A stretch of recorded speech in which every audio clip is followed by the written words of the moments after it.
Race number 5. Racing just is started. We have Nash first to show quickness at the start. Moving up on the outside. Now is Ulala's Gold. Boss G is down on the inside. Zam like it hot in the middle. Bringer of Rain comes next. Yellowstein, while Dear Jen is the early trailer by about 10 lengths of the leader. And going along for the first turn, we have Ulala's Gold. Nash is down on the inside second. Boss G moving up on the outside, some like it hot. Bringer of Rain comes next. Yellowstein second last, while Dear Jen is still running at the tail of the field. And as they swing down the back, we have Ulala's Gold by about 4 lengths. And in second is Boss G. Some like it hot moving upon the outside. Now is Bringer of Rain. Nash is down on the inside pip.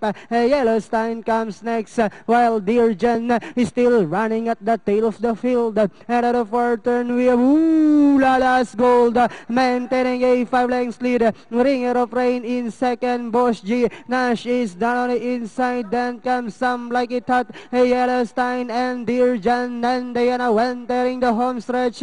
We have Ulala's Gold by about 5 lengths. Some Like It Hot in second. Boss G is down on the inside. Moving upon the outside, Yellowstein, Dear Jen. Last 100 meters, we have Ulala's Gold by about 6 lengths, followed by Yellowstein, Dear Jen, and finally Ulala's Gold, Yellowstein, Dear Jen, Some Like It Hot, Bringer of Rain, Boss G, and Nash.